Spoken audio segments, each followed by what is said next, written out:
Banking. Banking में जो सबसे इंपॉर्टेंट चीज पहले सीखेंगे वो क्या है आपका, कि बैंक हम लोग किसको बोलते हैं।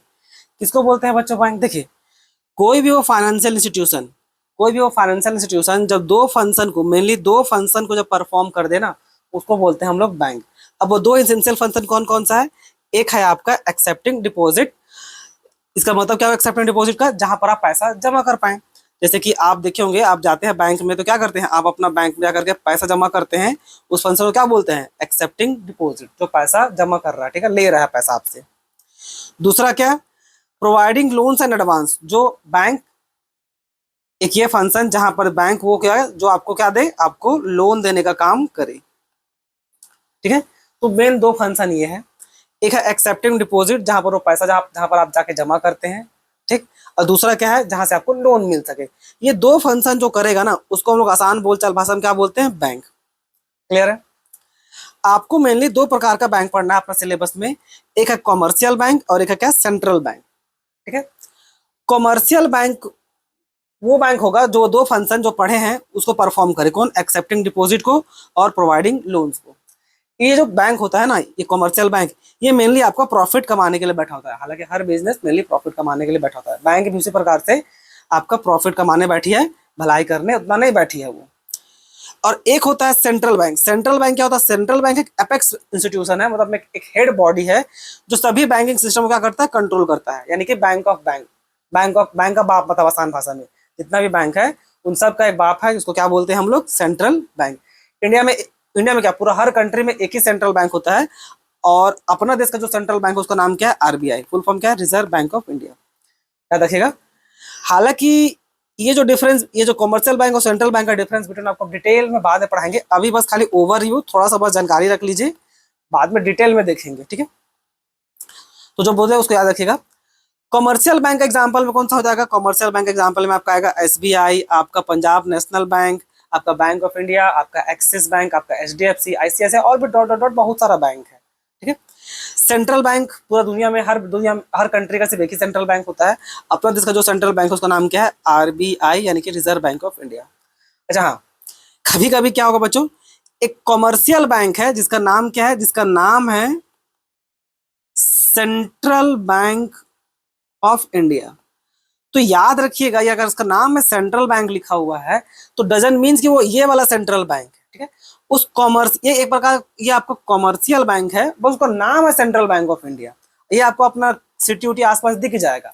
तो इस बैंक को आप आरबीआई वाला बैंक मत समझ लीजिएगा। ठीक है, ये बिल्कुल अलग है, ये कॉमर्शियल बैंक है। ठीक, अब चलिए, अब हम लोग मेनली फंक्शंस देखेंगे कॉमर्शियल बैंक का। सेंट्रल बैंक का एकदम लास्ट में देखेंगे। अब पहला फंक्शन क्या है?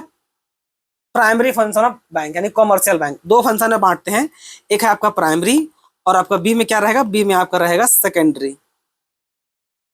ठीक है, तो सेकेंडरी वाला बाद में देखेंगे, सबसे पहले देखेंगे क्या? प्राइमरी। अब प्राइमरी में दो फंक्शन जैसे क्या है, जो आपका भाई एक डिपॉजिट ले और दूसरा क्या? लोन ले। तो चलिए पहले हम लोग एक्सेप्टिंग डिपॉजिट देखते हैं। अब ये जो एक्सेप्टिंग डिपॉजिट है, जहां पर क्या होगा, आपका कॉमर्शियल बैंक आपसे पैसा लेता है या आप जाके पैसा जमा करते हैं। बात देखिए, तीन तरह का मेनली आपको पढ़ना है। एक है आपका सेविंग डिपॉजिट, इसी को हम लोग सेविंग अकाउंट भी बोलते हैं। सेविंग अकाउंट, अगर आप अपना अकाउंट खुलवाएंगे देखिएगा सेविंग अकाउंट होगा वो। दूसरा क्या? करंट डिपॉजिट, इसको क्या बोलते हैं? Current account. और फिक्स डिपॉजिट को तो फिक्स डिपॉजिट ही बोलते हैं। ठीक है, तो चलिए इन तीनों को पहले थोड़ा सा समझते हैं। इसके लिए आपको हम यहाँ पर सेपरेट लिख के दिखा देते हैं ताकि आपको क्लैरिटी हो। ठीक है, सेविंग अकाउंट कौन खुलवाता है? सेविंग अकाउंट आम आदमी लोग खुलवाता है, इंडिविजुअल लोग। ठीक है, आम आदमी लोग, आपके जैसा, मेरे जैसा मिडिल क्लास फैमिली लोग, हम लोग खुलवाते हैं सेविंग अकाउंट, ताकि दो चार पैसा रिटर्न में कुछ मिले। तो खुलवाने के बाद देखिए कौन खुलवाता है? इंडिविजुअल लोग। करंट अकाउंट कौन ओपन करवाता है? करंट अकाउंट जनरली ओपन करवाता है कौन? आपका बिजनेसमैन सब, बिजनेसमैन लोग, ये लोग जनरली करंट अकाउंट खुलवाता है। ठीक है, फिक्स डिपॉजिट कोई भी खुलवा सकता है, आपका नॉर्मल पीपल भी, इंडिविजुअल लोग भी और आपका बिजनेसमैन लोग भी, दोनों में से कोई भी खुलवा सकता है। क्या कोई जरूरी है कि सेविंग अकाउंट इंडिविजुअल खुलवाए? देखिए ऐसा कोई रूल रेगुलेशन नहीं है बच्चों, याद रखिएगा। ये अपना मर्जी है, आप चाहिएगा तो सेविंग अकाउंट, आप चाहिएगा तो करंट अकाउंट, आप चाहिएगा तो फिक्स डिपॉजिट वाला कुछ भी खुलवा सकते हैं। पर जनरली के यहाँ बात हो रहा है, इन जनरल कौन खुलवाता है?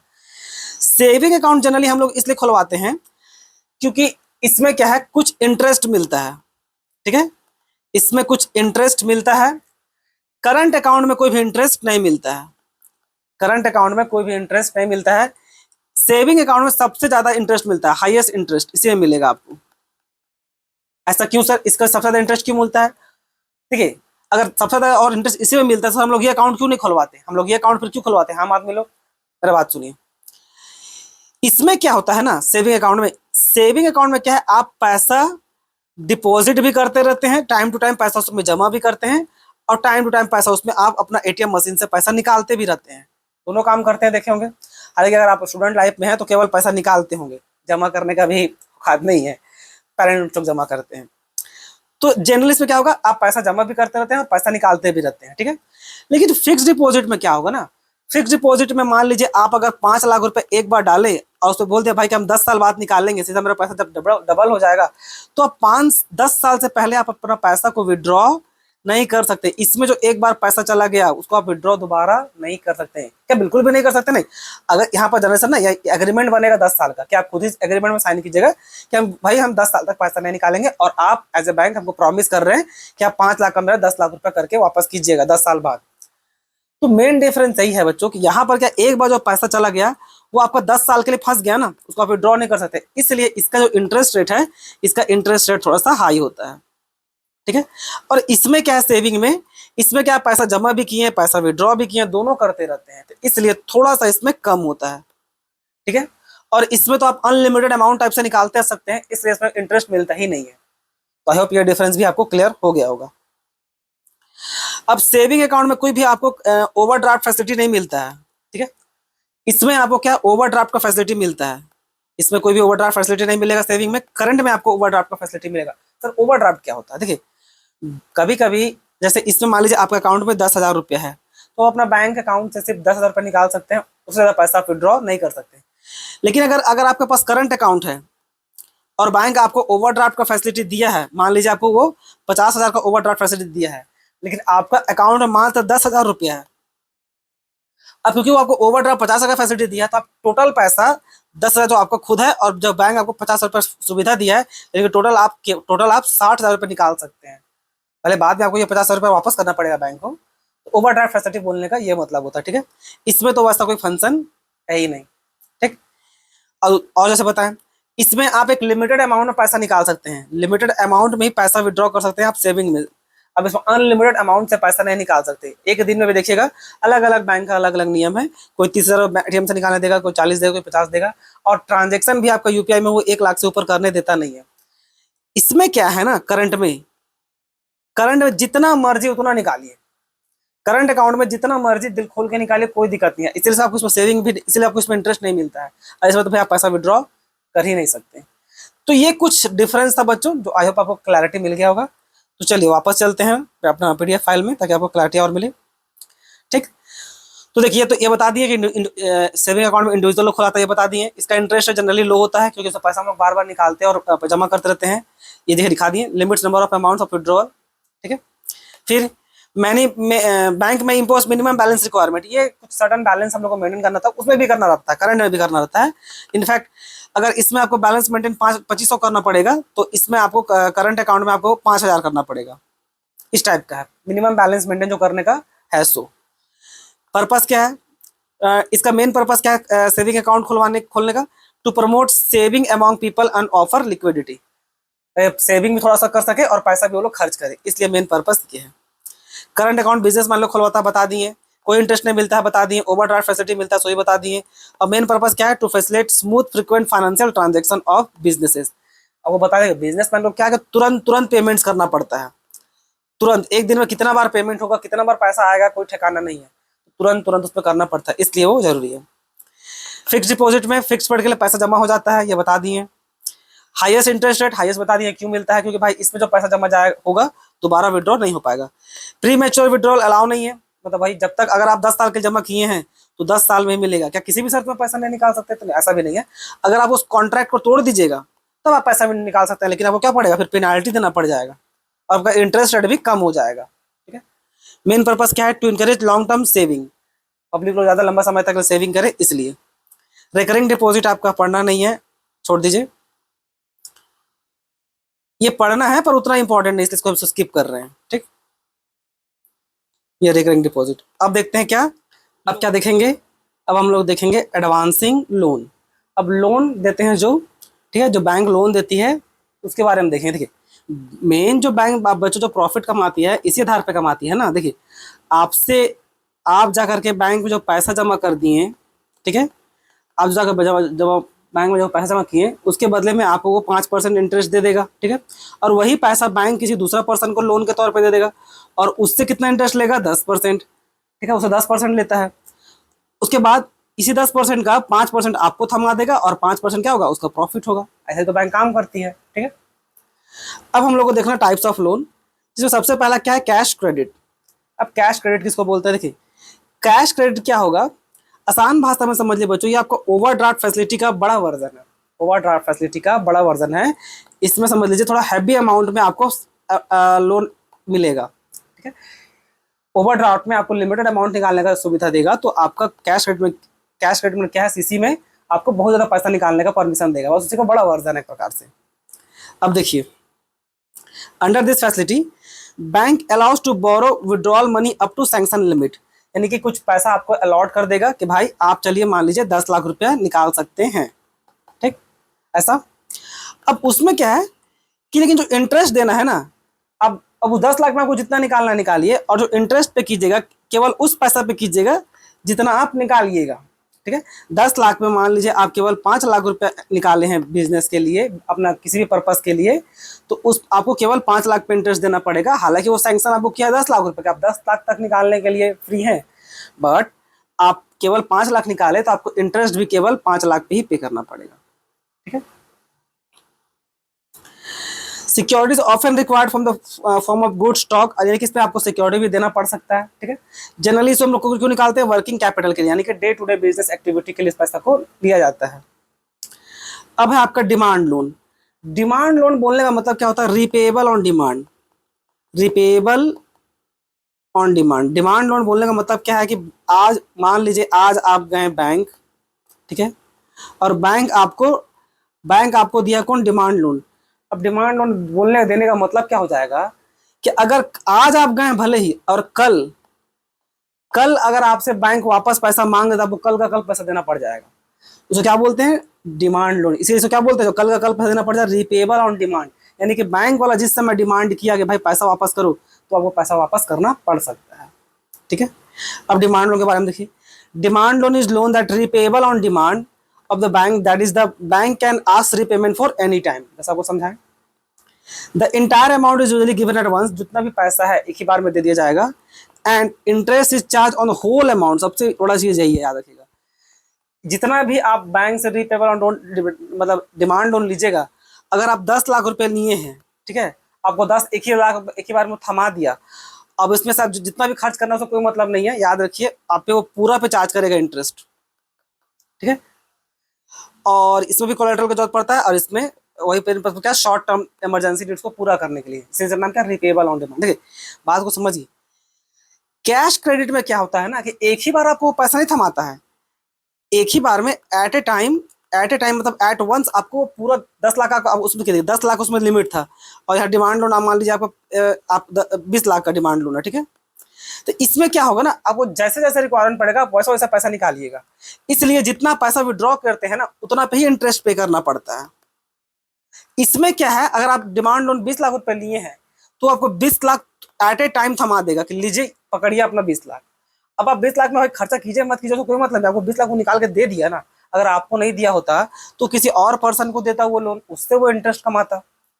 इसलिए इसमें आप कितनों खर्च कीजिए वो आप पे पूरा पे चार्ज मारेगा, पूरा पे इंटरेस्ट अपना लेगा भाई वो।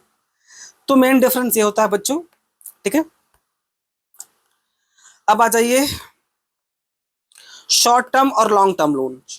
शॉर्ट टर्म लोन वो लोन हो गया जिसका जनरली रीपेमेंट हम लोग 1 साल के अंदर कर देते हैं, और लॉन्ग टर्म लोन बोलने का मतलब है जिसको हम लोग 1 साल से अधिक समय के लिए लिए थे पेमेंट करने के लिए, जैसे 20 साल 30 साल या 5 साल 6 साल लंबा। हालांकि शॉर्ट टर्म और long term loan actually depend करता है आपका बिजनेस कैसा है उसके हिसाब से। आम आदमी अगर 1 साल के लिए लिया ना तो समझ लीजिए शॉर्ट टर्म लोन, और 1 साल से अधिक चला गया तो होता है वो लॉन्ग टर्म लोन। बिजनेस का तो 5 साल का जो अंदर में समझ लीजिए वो आपका एक प्रकार का शॉर्ट टर्म लोन होता है, तो उतना इसमें डिटेल में जाने की जरूरत नहीं है। सिंपली बस याद रखिएगा शॉर्ट टर्म लोन मतलब जो 1 साल में ही हम लोग पेमेंट कर दे रहे हैं।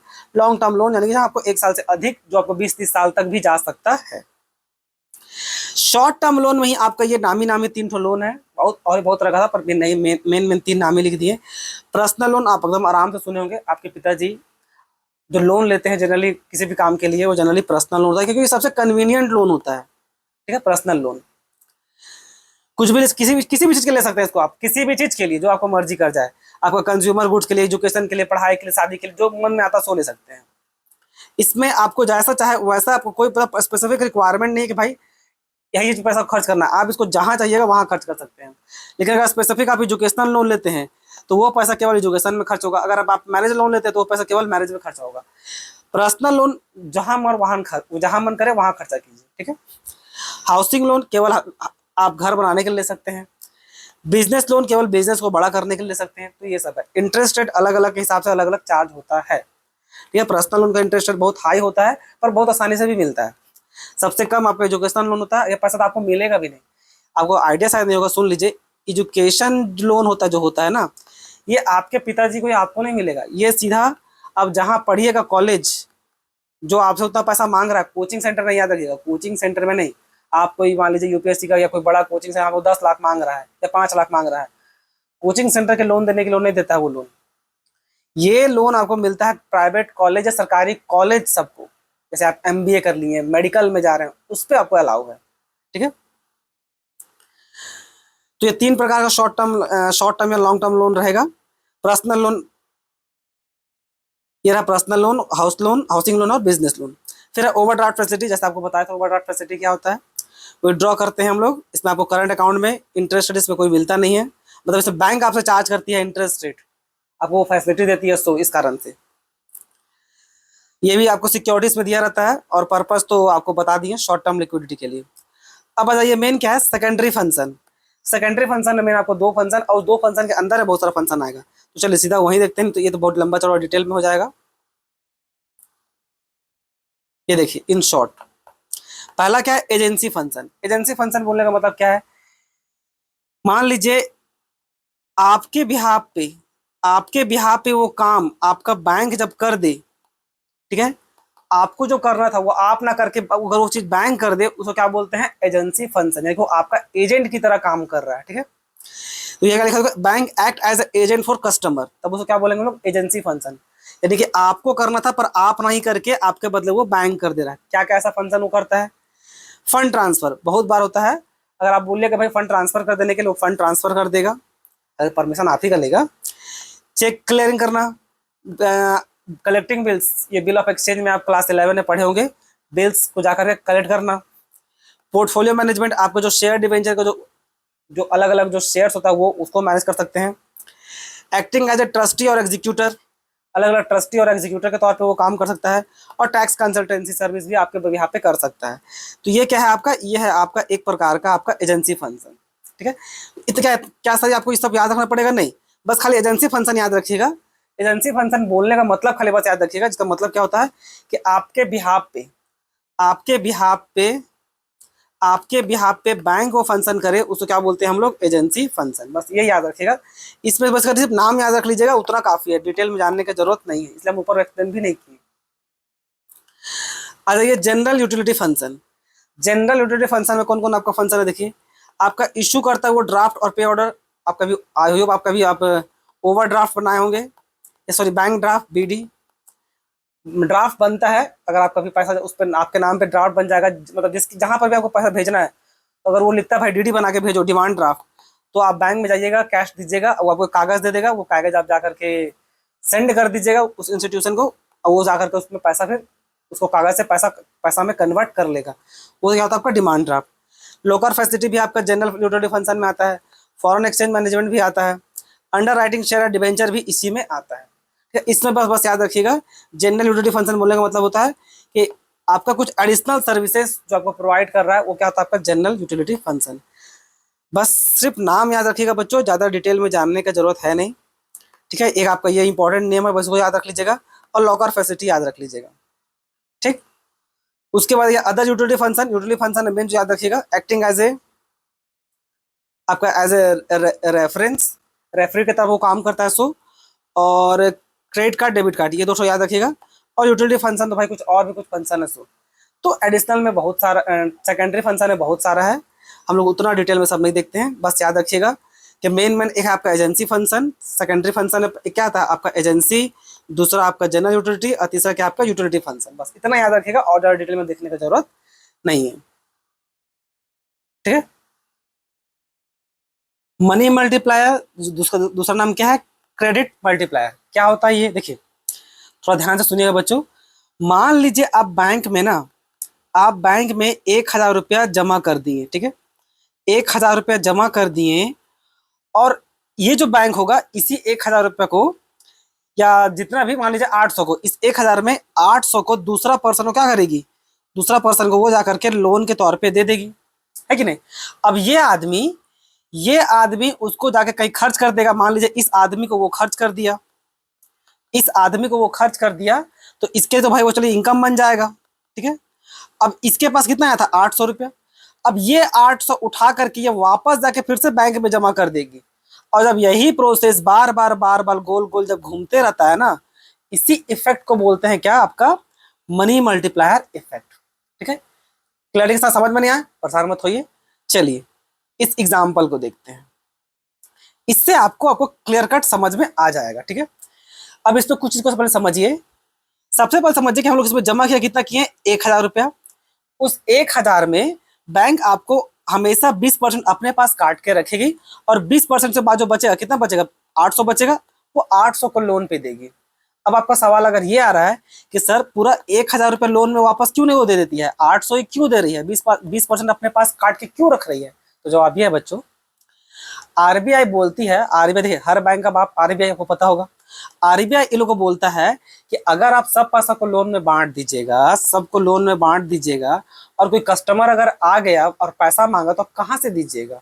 इसलिए आरबीआई बोलती है कि कुछ पैसा अपने पास भी रखो, बचा कुचा पैसा बांट दो। अब कितना पैसा आरबीआई कॉमर्शियल बैंक अपने पास रखेगा, ये तो भाई आपका आरबीआई उसको डिसाइड करता है, ठीक है। यहाँ तक तो 1,000 रुपये मान लीजिए हम लोग शुरू में जमा करेंगे, जिसमें से वो 20% काटेगी, और उसके बाद बचा कुचा पैसा वो लोन पे तौर पे बांट देगी। अब चलिए इस एग्जाम्पल को हम लोग देखते हैं। हम लोग 1,000 रुपये बैंक में जाके जमा किए, उस 1,000 में वो 20% के हिसाब से 200 रुपये काट के रख ली, और 800 रुपये लोन के तौर पे वो बांट दी। अब यही लोन जो भी आदमी मान लीजिए लिया होगा, फिर उसको वो किसी और आदमी को खर्च कर देगा, है कि नहीं, और ये आदमी फिर उसको लिए इनकम बन जाएगा, और वही इनकम को यानी कि 800 को फिर से वापस जा करके बैंक में जमा कर देगा। इसलिए देखिए ये जो 800 है घूम फिर करके फिर यहाँ पर 800 फिर से आ रहा है। तो यहाँ पर मान के चलिएगा जितना पैसा बैंक लोन में बांटी है, यानी कि यहाँ पर तो 800 जो बांटी है, ये 800 वापस घूम के फिर बैंक के पास आ रहा है। तो देखिए अब ये 800 वापस बैंक के पास घूम के आ गया। अभी इस 800 को जमा हुआ, अब इस 800 में भी उसको 20% जमा करना पड़ेगा। देखिए 800 का 20% कितना होता है, 116 रुपया, 160 रुपया। तो 160 रुपया वो अपने पास रखी, और बचा कुचा लोन के तौर पे बांट दी 640। अब ये 640 फिर दूसरे के पास जाएगा, और फिर घूम फिर करके फिर वो बैंक के पास आ जाएगा। अब ये 640 में फिर वो 20% बैंक अपने पास काट के रखेगी 128, और बचा कुचा 512 रुपया वो लोन के तौर पे बांट देगी। और यही प्रोसेस गोल गोल गोल टाइप से ऐसे चलते रहेगा। तो बोला यह जाता है कि आखिर ये 1,000 कितना बार घूम फिर के आते रहेगा बैंक के पास। जैसे देखिए एक बार 800 में आया, 640 में कितना बार घूम करके आएगा, तो जितना बार घूम करके आएगा ना, यानी कि इस 1,000 को जितना गुना वो बढ़ा देगा, जितना गुना वो बढ़ा देगा, जितना वो मल्टीप्लाई कर देगा, जितना मल्टीप्लाई इफेक्ट में ले आएगा ना, उसी मल्टीप्लाई इफेक्ट को क्या बोलते हैं, मनी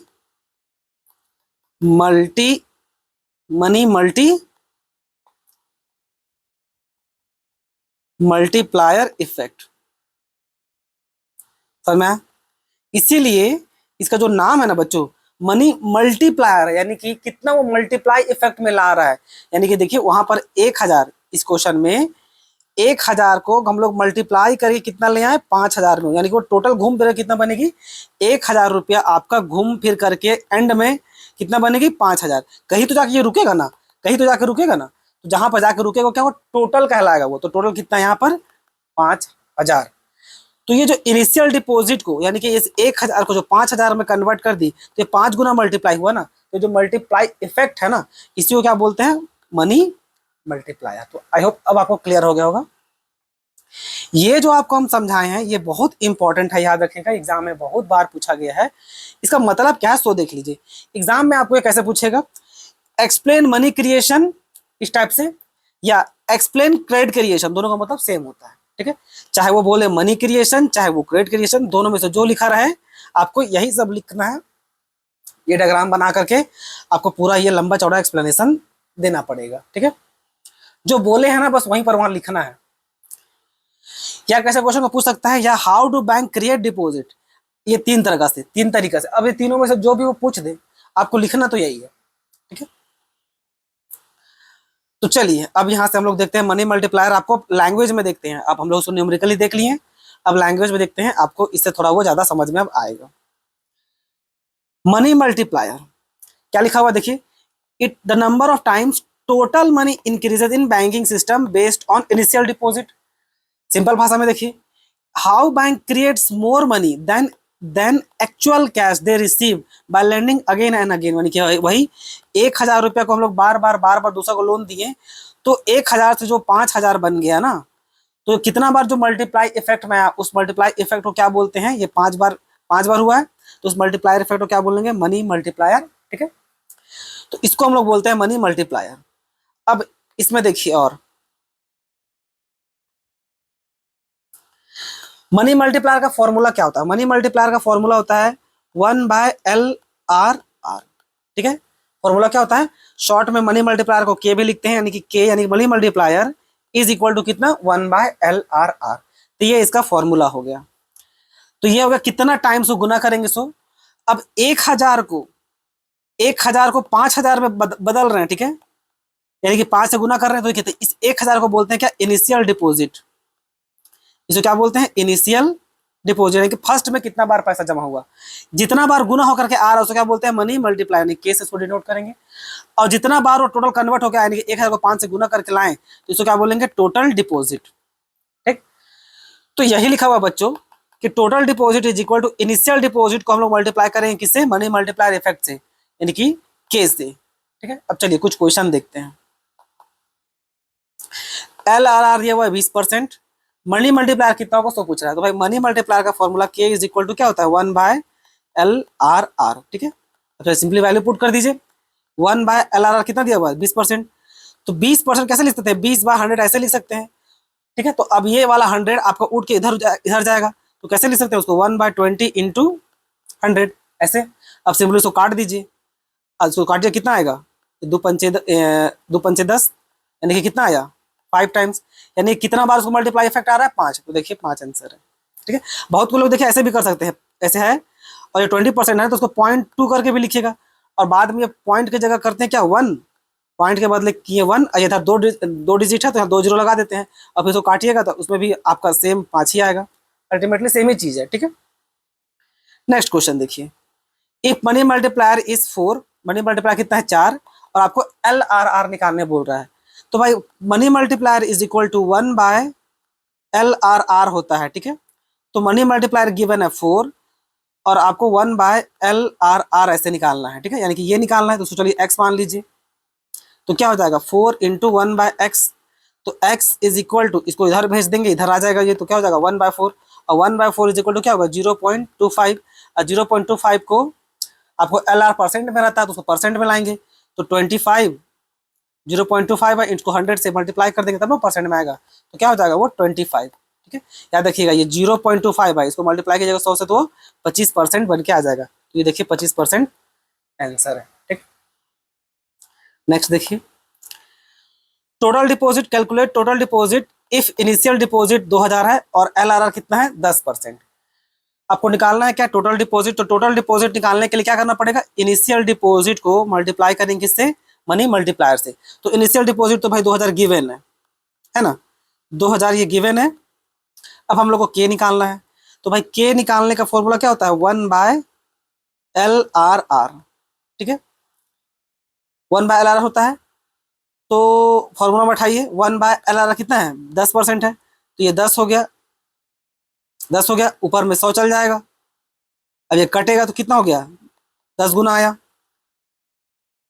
10 टाइम्स आया, तो इस 2,000 में 10 फिट कर दीजिए, कितना हो जाएगा, ये हो गया हम लोग का 20,000। तो ये हो गया हम लोग का क्या, टोटल डिपॉजिट। ठीक है, तो इस तरह था। क्वेश्चन नंबर 4 क्या है, इनिशियल डिपॉजिट 500 है और बैंक 20% LR रख रहा है, सेम निकल जाएगा, कोई दिक्कत नहीं है। अच्छा नहीं नहीं, ये बोल रहा है कि the bank keeps 20% cash reserve. तो ठीक है, 20% अगर कैश रिजर्व, अच्छा सिक्स सेम ही है, LRR ही दिया हुआ है। ठीक है, कंफ्यूज मत होइएगा, LRR ही गिवन है, अपने पास बैंक रखा, बस लैंग्वेज थोड़ा चेंज कर दिया था वो। तो ये भी क्या है आपका 20%। ठीक है, यानी कि वही टोटल डिपॉजिट निकालने का फॉर्मूला क्या होगा, टोटल डिपॉजिट निकालने का मतलब क्या हो जाएगा, टोटल डिपॉजिट इनिशियल डिपॉजिट में मल्टीप्लाई करेंगे क्या, आपका मनी मल्टीप्लायर। इनिशियल डिपॉजिट कितना दिया हुआ है 500, तो ये रहा 500, और हम लोग को के निकालना है, तो के चलिए इधर निकाल लीजिए, के इज इक्वल टू 1/LRR। तो कितना दिया हुआ है देखिए, LRR 20%, तो 1/20, और इधर कर देंगे 100, ये कट जाएगा और ये भी कट जाएगा, ये 2 पंचे 10, उसको 5 से गुना करेंगे तो कितना हो जाएगा, 5 25, यानी कि 2500। ठीक है, तो इस तरह से है बच्चों। तो आई होप आपको मनी मल्टीप्लायर क्या होता है अच्छा से समझ में आ गया होगा। धन्यवाद। सेंट्रल बैंक किसको बोलते हैं बच्चों हम लोग, सेंट्रल बैंक। देखिए, हर कंट्री में एक बैंक होता है जो बाकी सभी बैंक को ना, बाकी सभी बैंक को क्या करता है, सभी बैंक को मैनेज और कंट्रोल या बोलिए रेगुलेट करने का जो काम करे, उस बैंक को बोला जाता है क्या, सेंट्रल बैंक। आसान भाषा में मतलब आम बोलचाल भाषा में, हर बैंक, सभी बैंक का जो एक बाप होगा ना, उस एक बाप को क्या बोला जाता है, सेंट्रल बैंक। और अपना इंडिया में जो सेंट्रल बैंक है, यानी कि सभी बैंक के जो पिताश्री हैं, उनका नाम क्या है, उनका नाम है RBI, यानी कि reserve bank of India. Simple शब्दों में इतना ही। ठीक है, याद रखिए पूरा कंट्री में सिर्फ एक ही होता है, हर कंट्री में केवल एक ही सेंट्रल बैंक होता है।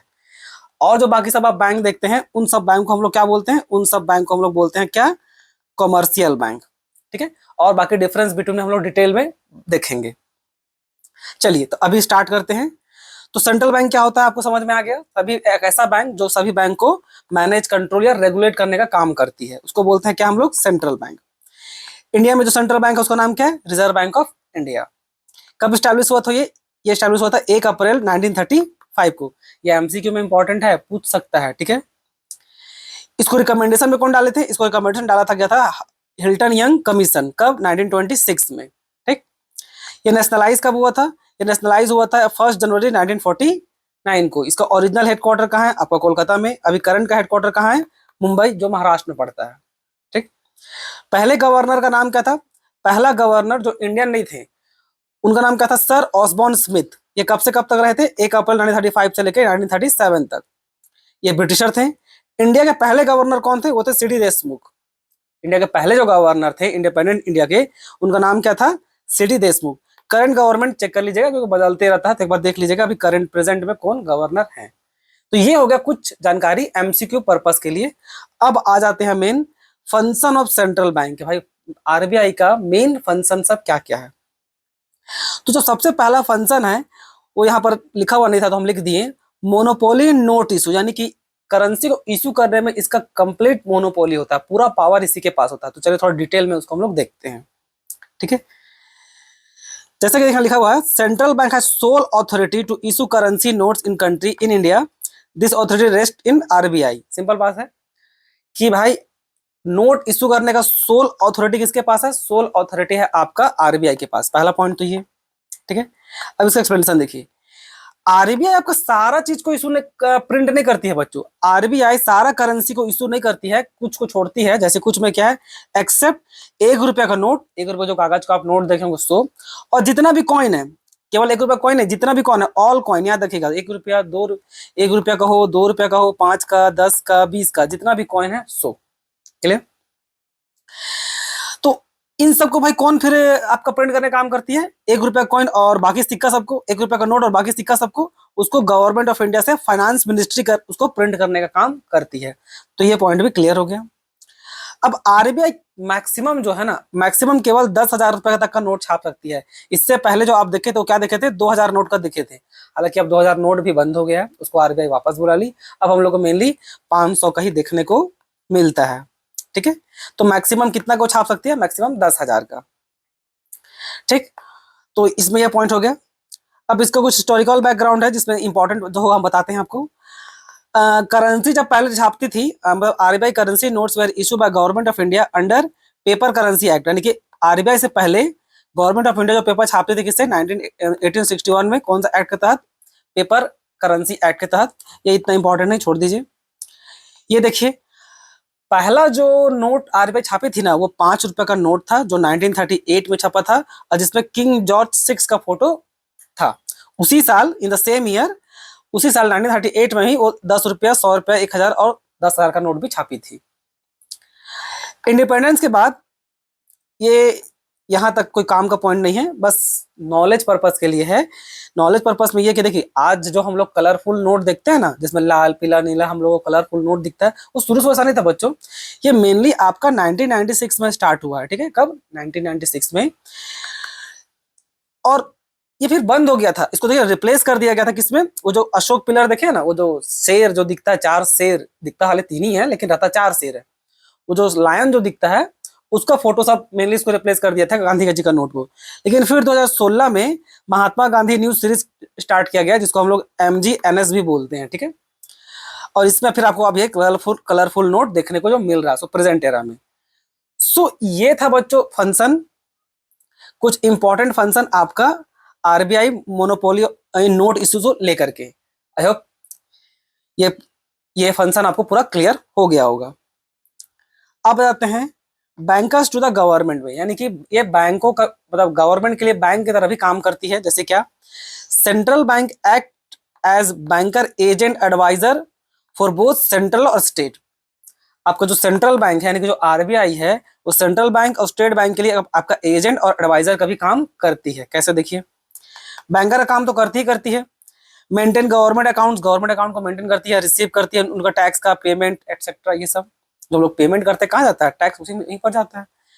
पब्लिक मैनेज पब्लिक डेट, जो गवर्नमेंट लोन लेती है बॉन्ड्स और सिक्योरिटी के थ्रू, वो किसके कौन सो उसको बेचने से और सेल करने का जिम्मेदारी किसके पास रहता है? आरबीआई पास, ठीक है, आरबीआई पास रहता है।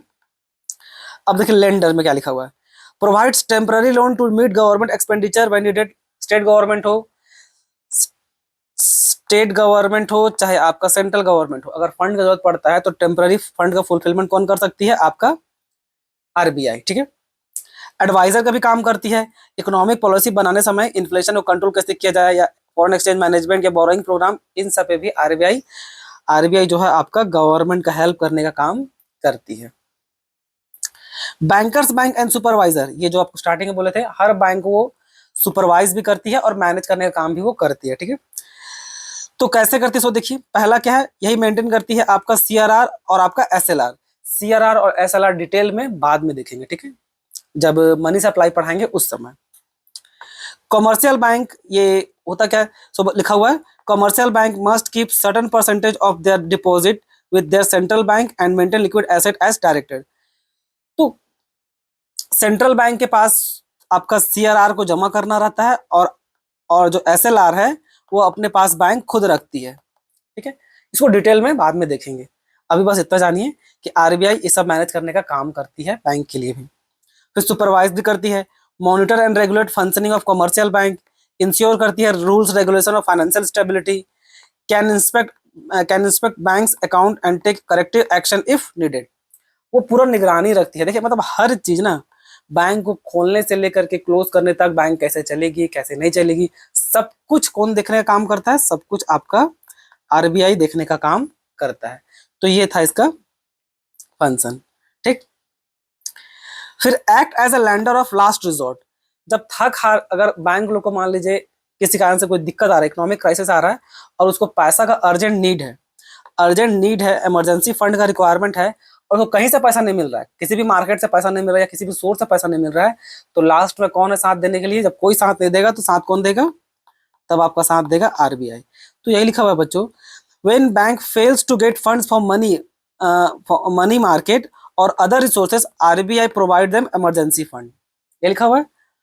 दूसरा लिखा हुआ क्या? This role prevent the collapse of bank and maintain stability in financial system. Obvious सी बात है, अगर वो बैंक फेल कर गया, यानी कि वो बैंकरप्ट हो गया तो वो भी बहुत दिक्कत है, ठीक है। तो बैंकरप्ट होने से आरबीआई बचा लेगी। तो यही होता है क्या आपका function, act as a lender of last resort. जब कहीं पैसा नहीं मिलेगा ना, देखिए इसका कुछ दिक्कत भी है, मतलब कुछ फायदा तो है। जैसे देखिए, मेंटेन स्टेबिलिटी, भाई इकोनॉमिक्स में स्टेबिलिटी मेंटेन रहेगा, और पब्लिक को डर भी नहीं रहेगा कि चलिए पैसा हम लोग का सेफ है, ये बोल करके आरबीआई है देख संभाल लेगी। लेकिन जो कमर्शियल बैंक जो इस तरह से अगर आरबीआई के पास जाकर इमरजेंसी में फंड उठाती है ना, ये उसका रेपुटेशन को हर्ट करेगा, समझ रहा है। यानी कि ये इससे साबित होता है कि भाई कि आपका क्रेडिट वर्दीनेस उतना नहीं है, यानी कि आप दूसरा आपका जो कहीं दिक्कत हो जाएगा, आपके पास उतना पावर नहीं कि आप पब्लिक से पैसा ले सके या आपको आपके ऊपर कोई पैसा इन्वेस्ट करे, इसलिए आप आरबीआई से जाके मांग रहे हैं। तो ये ना लास्ट रिजॉर्ट होता है। लास्ट रिजॉर्ट बोलने का मतलब यही होता है कि देखिए आरबीआई से पैसा इमरजेंसी में कमर्शियल बैंक लोग लेने तभी जाएगी जब कोई नहीं दे रहा होता, जब एकदम वो थक हार के मतलब होता है ना सब तरफ कोशिश कर लिए कुछ नहीं हो पाया, तब गए हम लोग आरबीआई। इसलिए इसको लास्ट रिजॉर्ट बोला जाता है, क्योंकि यहां से पैसा उठाने का मतलब है कमर्शियल बैंक का आप रेपुटेशन हर्ट हो रहा है, मतलब समझ लीजिए उसका रेपुटेशन जा रहा है। पब्लिक को यही सोचे कि भाई कि बैंक जो है अच्छा नहीं है, ट्रस्टेड नहीं है, इसमें कोई पैसा इन्वेस्ट नहीं कर रहा है, ठीक से चल नहीं रहा है, तो इस तरह से उसका गुडविल हैम्पर हो सकता है। ठीक है, ये देखिए वही खबर लॉस पब्लिक ट्रस्ट और टेम्पररी रिलीफ, और ये आपका केवल टेम्पररी रिलीफ है, ये परमानेंट सॉल्यूशन नहीं आरबीआई से पैसा मांग लेना। परमानेंट सॉल्यूशन तो ये होगा ना कि पब्लिक आपका बैंक में पैसा जमा करे तब ना आपका बैंक रन करेगा, तो ये होता है परमानेंट सॉल्यूशन। अब हम लोग देखेंगे custodian of foreign exchange reserve. अब इस फंक्शन में आरबीआई क्या करती है, इस फंक्शन में आरबीआई आपका फॉरेन करेंसी रिजर्व को मेंटेन करने का काम करती है, और साथ ही साथ जो एक्सचेंज रेट होता है ना उसको भी एक हद तक स्टेबल करने का कोशिश करती है। ठीक है, अब इसमें देखिए इंपॉर्टेंट फंक्शन क्या क्या है। एक बाय और सेल करती है फॉरेन करेंसी को to maintain stable exchange rate, यानी कि कितना डॉलर में कितना रुपीस मिलेगा उसको वो मेंटेन करने का काम करती है। लेकिन ये वो एक हद तक ही कर सकती है, एक केवल वो लिमिट तक ही कर सकती है, उससे ज्यादा वो पॉसिबल नहीं है, क्योंकि रुपीस और डॉलर का जो वैल्यू होता है ना वो अभी का डेट में आपका फोर्सेस ऑफ डिमांड और सप्लाई के आधार पे होता है, जिसका जितना डॉलर और रुपीस उस आधार पे वो आपका या तो घटेगा या तो फिर आपको बढ़ेगा। एक्सचेंज रेट सिस्टम का बात कर रहे हैं। ठीक है, दूसरा फंक्शन क्या करती है, बैलेंस ऑफ पेमेंट और फॉरेन ट्रेड को भी मेंटेन करने का काम करती है। बैलेंस ऑफ पेमेंट अभी आप लास्ट चैप्टर में अपना पढ़िएगा। ठीक है, प्रोटेक्ट करती है एक्सटर्नल शॉक से, यानी कि अगर बहुत ज्यादा फॉरेन कंट्री से इंडिया में अगर बहुत ज्यादा पैसा इकोनॉमी में आ जाए तो बहुत ज्यादा मनी सप्लाई आने कारण क्या होगा, आपका मनी सप्लाई बढ़ेगा, और मनी सप्लाई बढ़ गया तो क्या होगा, आपका इन्फ्लेशन भी बढ़ जाएगा। ठीक है, तो इसको भी वो कंट्रोल करने का काम यानी प्रोटेक्ट करने का काम करती है आरबीआई। यहाँ आ जाइए, एक इंपॉर्टेंट क्वेश्चन है, इससे पूछ रहा है आपसे what can RBI do if rupees value fall. अगर रुपीज का वैल्यू गिरता है तो आरबीआई क्या करेगी। यहाँ पर तो सबसे पहले बच्चों आप ये समझ लीजिए, यहाँ पर ना बहुत बार बच्चों को कंफ्यूजन होता है, तो पहले वो समझ लीजिए जो समझा रहे हैं। ठीक है, ये रहा रुपीज और ये रहा डॉलर। अगर आप 80 रुपए की जगह अब आपको $1 मिलता है, तो 80 के अब 90 रुपए में आपको $1 मिले, और आपसे हम पूछे कि भाई बताओ रुपीज का वैल्यू गिरा है, रुपीज का वैल्यू फॉल हुआ कि इंक्रीज हुआ, तो यहाँ पर बहुत सारे बच्चों लोगों को लगता है कि सर ये पहले 80 देते थे अब 90 दे रहे हैं, इट मीन्स रुपीज का वैल्यू बढ़ा है। नहीं, ऐसा नहीं होता है बच्चों, ये उल्टा आप बोल रहे हैं। देखिए यहाँ पर रुपीज का वैल्यू बढ़ा नहीं है, उल्टा रुपीज का वैल्यू गिरा है। कैसे, देखिए पहले आप 80 रुपए दे करके $1 आप लेते थे, अब आप 90 रुपए दे करके $1 ही ले रहे हैं, अभी भी आपको एक ही डॉलर मिल रहा है, और कितना एक्स्ट्रा देना पड़ रहा है, आपको एक्स्ट्रा 10 रुपया देना पड़ रहा है। तो यहाँ बढ़ा कहाँ, वो तो घटा ना। इसको आप सब्जी के टर्म में ले लीजिए, मान लीजिए आप 20 रुपए दे करके 1 केजी आलू लेते थे, अब यही आलू को अब आपको 30 रुपया 1 केजी का देना पड़ रहा है, यानी कि 30 रुपए में आपको 1 केजी मिल रहा है। इट मीन व्हाट, आलू तो आपको 1 ही केजी मिल रहा है ना, आलू आपको 1 केजी मिल रहा है, लेकिन आपको एक्स्ट्रा 10 रुपए देना पड़ जा रहा है। तो पैसा का वैल्यू बढ़ा कहाँ, ये तो गिर गया ना, कम हो गया ना, पैसा का पावर कम हो गया। देखिए अब 30 रुपए दे करके आपको 1 ही रुपया एक ही केजी आलू मिल रहा है। ठीक है, तो आई होप ये आपको क्लियर हो गया होगा। अब चलिए हम लोग अपना मेन क्वेश्चन में आते हैं, मेन क्वेश्चन में वापस आते हैं। और मेन क्वेश्चन में क्या बोला जा रहा है, मेन क्वेश्चन में बोला जा रहा है कि भाई आरबीआई क्या करेगी अगर रुपीज का वैल्यू गिरता है। तो याद रखिए उसको मेंटेन करने के लिए कुछ ही हद तक पॉसिबल है, 100% पॉसिबल नहीं है, इस बात को जरा ध्यान में रखना है। तो इसको ठीक करने के लिए आरबीआई क्या करेगी, डॉलर को सेल करेगी। जब डॉलर को वो सेल करेगी आरबीआई, जब डॉलर को सेल करेगी कहाँ, फॉरेन एक्सचेंज मार्केट में, जब फॉरेन एक्सचेंज मार्केट में डॉलर को सेल करेगी तो उसके बदले में क्या लेगी, वो रुपीज लेगी, लेगी कि नहीं। और जब वो रुपीज लेगी तो ये वाला पॉइंट देखिए, जब वो रुपीज लेगी तो supply of rupees in the market decreases, यानी कि मार्केट से पब्लिक के हाथ से, देखिए ये आरबीआई है और ये पब्लिक लोग हैं, ठीक है, ये अलग अलग पब्लिक है, आरबीआई इन लोग को क्या दे दी डॉलर, और पब्लिक लोग इसको क्या दे दिया, आरबीआई को दे दिया रुपीज, यानी कि ये मार्केट से रुपीज क्या हो रहा है, रुपीज का सप्लाई घटते चला जाएगा, क्योंकि सारा का सारा आरबीआई के पास चलते जाएगा। और जब आरबीआई के पास जाएगा तो किसी चीज का अगर सप्लाई कम होता है तो देखिएगा उसका प्राइस बढ़ना स्टार्ट हो जाएगा। यहाँ पर forces of demand and supply काम करना स्टार्ट करेगा। ठीक है, कि भाई अगर सप्लाई कम होगा तो उसका डिमांड ज्यादा होगा, और डिमांड ज्यादा होगा तो क्या होगा, उसका वैल्यू भी इंक्रीज करेगा। तो यहाँ पर यही लिखा हुआ है, as a result supply of rupees in the market decreases and demand for rupee increases. Supply कम हुआ तो डिमांड क्या होगा, इंक्रीज करेगा, और डिमांड इंक्रीज करेगा तो यहाँ पर क्या होगा, देखिए when demand for rupees goes up the value of rupees become strong, यानी कि धीरे धीरे रुपीस का वैल्यू क्या होगा, बढ़ते चला जाएगा। ठीक है, ये बेसिक आपका डिमांड एंड सप्लाई है। ये जो प्राइस मैकेनिज्म आप पढ़े होंगे ना, याद रखिएगा, प्राइस मैकेनिज्म पढ़े होंगे, जहां पर क्या डिमांड और सप्लाई के आधार पर किसी चीज का रेट डिसाइड होता है। ठीक है, आप यहाँ पर ये मत देखिएगा बच्चों कि यहाँ सप्लाई कम हो रहा है तो यहाँ पर प्राइस कैसे बढ़ रहा है, क्योंकि आप तो पढ़ रखे होंगे कि भाई सप्लाई चैप्टर में कि अगर सप्लाई गिरता है तो प्राइस गिरेगा। अरे वो दूसरा चीज है, वो डिमांड एंड सप्लाई वो बिल्कुल ये अलग चीज है।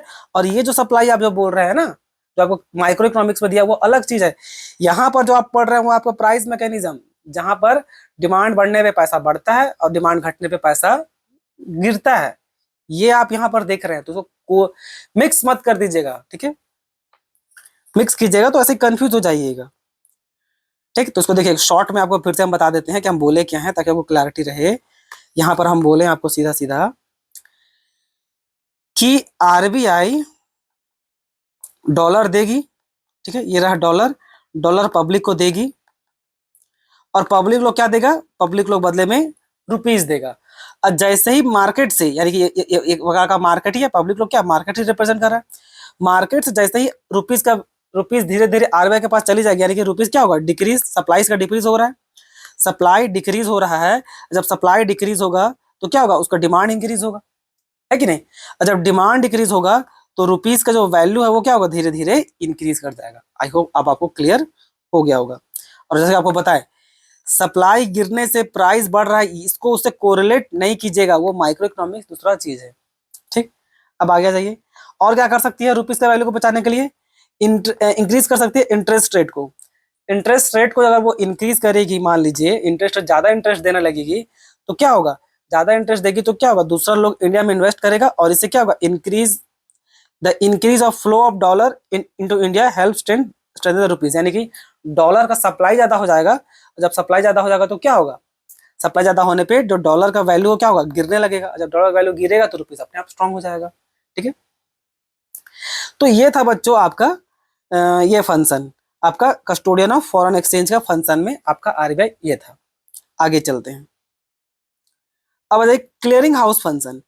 क्लियरिंग हाउस फंक्शन में क्या होता है कि आप कभी सोचिए कि देखिए आपके पास एटीएम कार्ड है एसबीआई का, आप पहुंच जाते हैं कहाँ, एचडीएफसी का एटीएम में।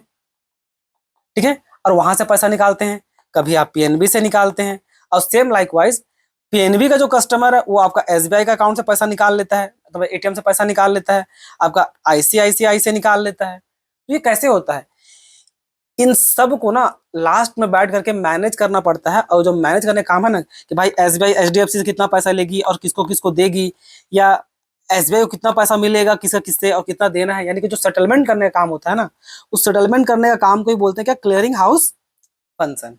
यानी कि आरबीआई ये सारा चीज करके कॉमर्शियल बैंक को थमाती है कि ठीक है ये झंझट तुम लोग मत पालो, ये झंझट हम समझ लेंगे।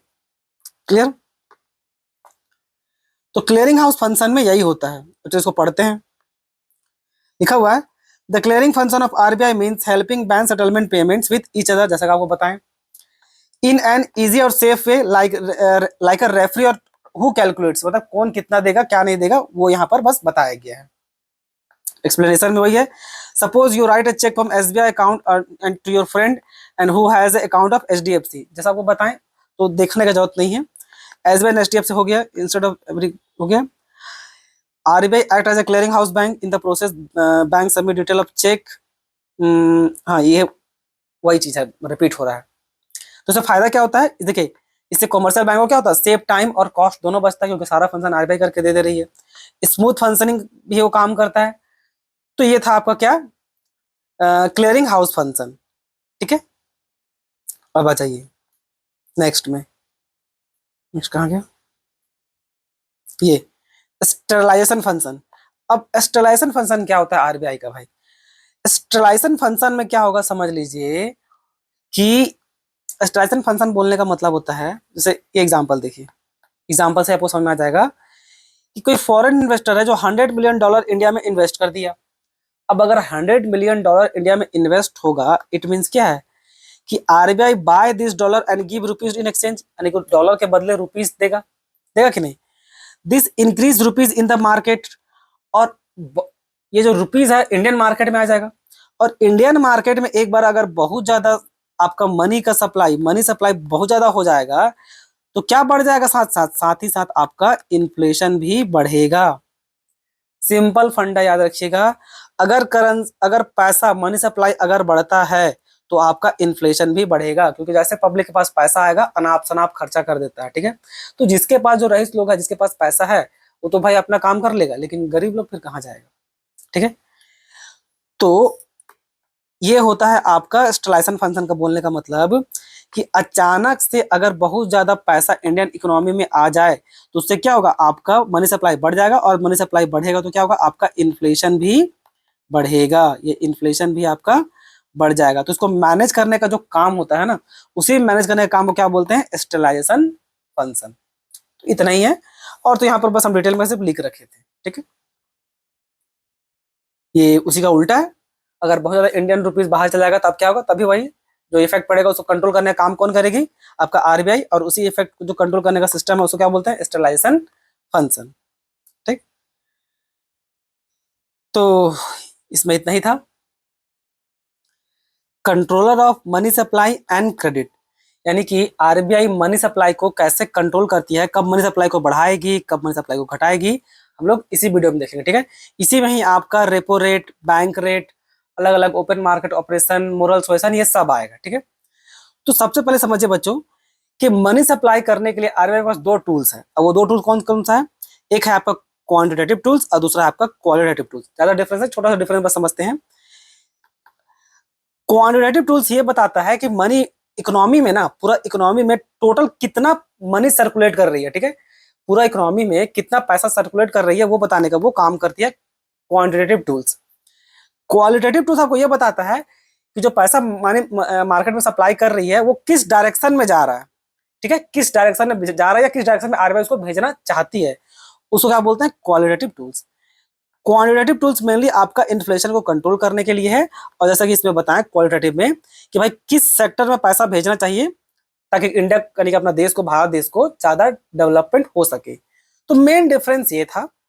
अब यही सब के अंडर में जो एग्जांपल है क्वांटिटेटिव टूल्स में आपका कौन कौन आता है? ये सारा आता है आपका, सीआरआर, एसएलआर, आपका repo rate, reverse repo rate, bank rate, open market operation, ये सब इसी में आता है। इसमें क्वालिटेटिव में केवल चार आता है। क्वालिटेटिव में एक आएगा आपका मार्जिन रिक्वायरमेंट, दूसरा क्रेडिट राशनिंग, मोरल सुएशन और डायरेक्ट एक्शन, बस इतना काफी है, ज्यादा नहीं। अब चलिए, अब एक एक करके हम लोग जो टूल्स अब है क्वांटिटेटिव टूल्स में सबसे पहला क्या आपका रेपो रेट, ये देखने का काम करते हैं। देखिए पहले चीज तो समझ लीजिए बच्चों कि रेपो रेट और आपका बैंक रेट ये ऑलमोस्ट सेम होता है, मीनिंग दोनों का सेम होता है। जो डिफरेंस है थोड़ा सा वो बाद में बता देंगे, अभी दोनों का मतलब सेम समझ लीजिए।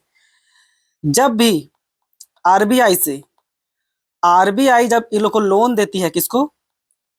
कॉमर्शियल बैंक सबको। आरबीआई जब आपका कॉमर्शियल बैंक को लोन देगी तो उस लोन पे इंटरेस्ट भी तो पेमेंट करना पड़ेगा ना। तो जो इंटरेस्ट पेमेंट करती है ना आरबीआई को कॉमर्शियल बैंक लोग, ये जो इंटरेस्ट पेमेंट हो रहा है ना, इसी इंटरेस्ट पेमेंट को बोलते हैं क्या? आपका रेपो रेट चाहे बैंक रेट, ठीक है। बस इतना ही, एक बार फिर सुन लीजिए। आरबीआई जब इन लोग को लोन देती है कॉमर्शियल बैंक को, और कॉमर्शियल बैंक उस लोन के बदले पे जो इंटरेस्ट पेमेंट करता है, उस इंटरेस्ट को बोला जाता है क्या? आपका रेपो रेट चाहे बैंक रेट। मीनिंग इतना ही है। अब सवाल है कि आरबीआई कब मनी सप्लाई को बढ़ाए, मनी सप्लाई मनी सप्लाई को कब बढ़ाए और कब मनी सप्लाई को घटा दे। मनी सप्लाई कब बढ़ना चाहिए और कब घटना चाहिए, एक्चुअली ये एक जो सिचुएशन है इकोनॉमी का, देश का परिस्थिति क्या है उसके ऊपर वो डिपेंड करता है, ठीक है बच्चों। अब दो कारण, अब ये सब समझने के लिए अब एक चीज और समझ लीजिए। हम लोग मनी सप्लाई सिर्फ तभी बढ़ाते हैं जब देश में डेवलपमेंट का काम हो, अगर डेवलपमेंट करना चाहते हैं तब।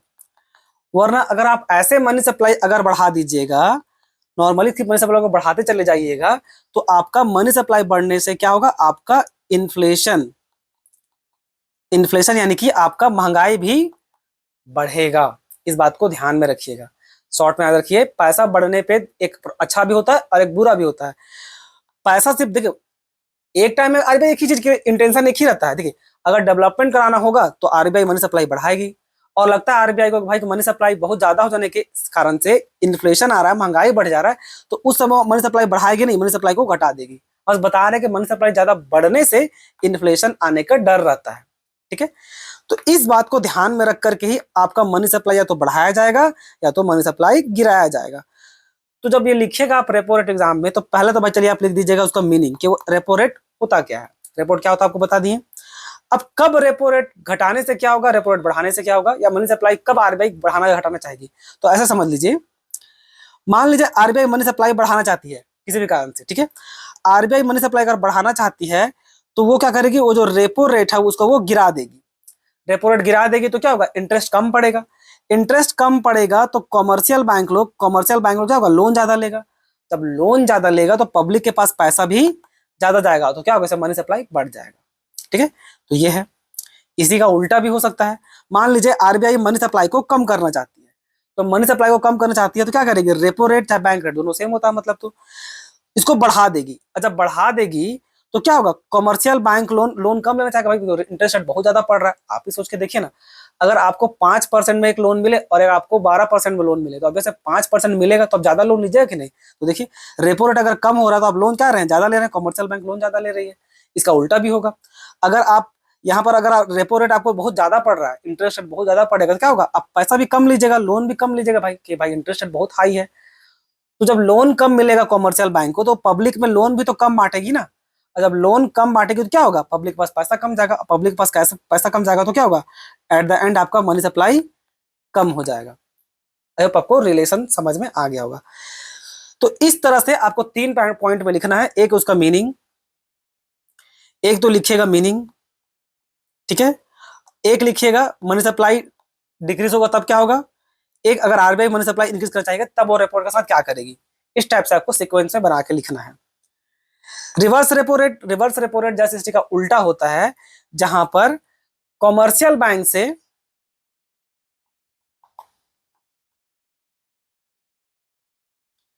यहां पर क्या हो रहा है कि कॉमर्शियल बैंक सब लोन दिया है आपका आरबीआई को, और आरबीआई जब उस पर इंटरेस्ट पेमेंट करे तो उस इंटरेस्ट को बुलाता है क्या, रिवर्स रेपो रेट। ठीक है, अब आ जाइए बैंक रेट। बैंक रेट जैसा बताया मीनिंग सेम होगा। अब इसमें भी वही सेम लॉजिक लगेगा बच्चों, सेम लॉजिक यहां पर लगेगा। फिर से एक बार और समझा देते हैं, सुन लीजिए। लॉजिक सेम रहेगा यहां पर भी, कि मान लीजिए मनी सप्लाई आरबीआई बढ़ाना चाहती है, तो आरबीआई मनी सप्लाई बढ़ाना चाहती है, तो चाहे रेपो रेट हो चाहे वो आपका बैंक रेट हो, उसको क्या करेगी, कम कर देगी। बैंक रेट कम करेंगे, इंटरेस्ट रेट कम पड़ेगा तो हम लोग ज्यादा लोन लेंगे। तो सेम कॉमर्शियल बैंक भी वही करेगी, कॉमर्शियल बैंक लोन ज्यादा लेगी।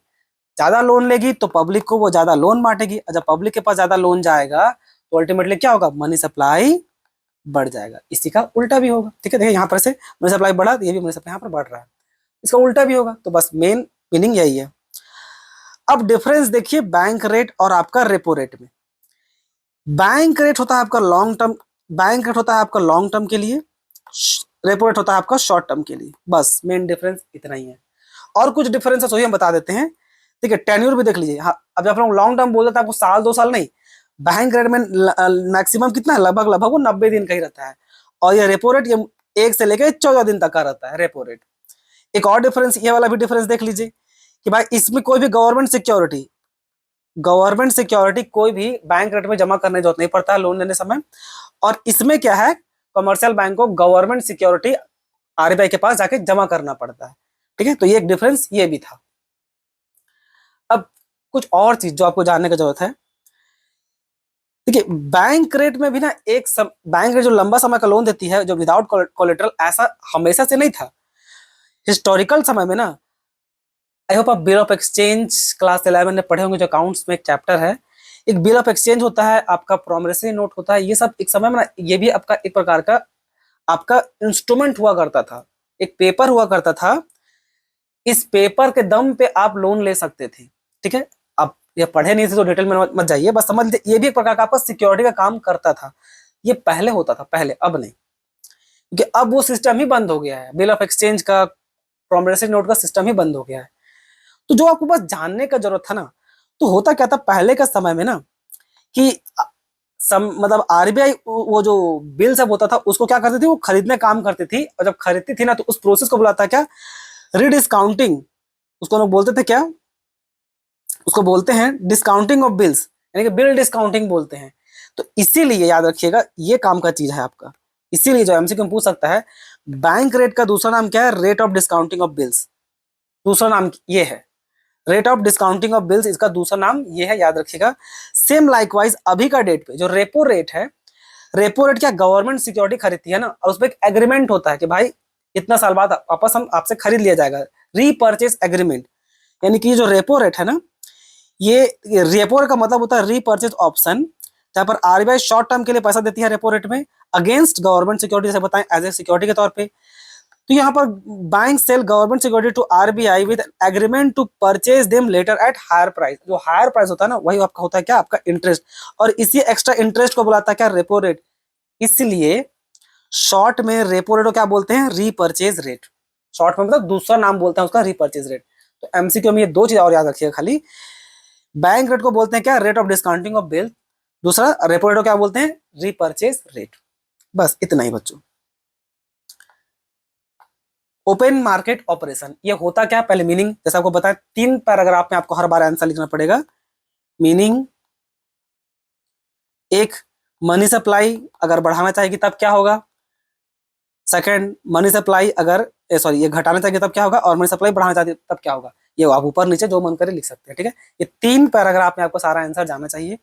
तो मीनिंग क्या होता है, आरबीआई आरबीआई जब गवर्नमेंट का बिहाफ पे जो गवर्नमेंट सिक्योरिटी होता है उसको सेल करे या परचेस करे, उस प्रोसेस को बोलते हैं क्या, ओपन मार्केट ऑपरेशन। ठीक है, आरबीआई जब गवर्नमेंट के बिहाफ पे सिक्योरिटी को सेल करेगी या परचेस करेगी, उस प्रोसेस को बुलाता है क्या, ओपन मार्केट ऑपरेशन। ठीक है, चलिए अब इसको हम लोग डिटेल में देखते हैं। मीनिंग समझ में आ गया, क्या लिखा हुआ है देखिए। ओपन मार्केट ऑपरेशन यानी कि ओएमओ, इस शॉर्ट में क्या लिखा था, OMO, open market operation. Open market operation refers to the buying and selling of government securities यानी कि bonds by RBI in the open market. ठीक है, मार्केट में ओपन खरीदना बेचना होता है। अब इसका इफेक्ट क्या पड़ता है सो देखिए, व्हेन आरबीआई बायज बॉन्ड्स यानी कि आरबीआई जब सिक्योरिटी परचेज करती है तो मनी सप्लाई क्या होगा, आपका डिक्रीज करेगा। कैसे डिक्रीज करेगा सर, देखिए, मान लीजिए यानी कि मनी सप्लाई को डिक्रीज करना चाहते हैं आरबीआई।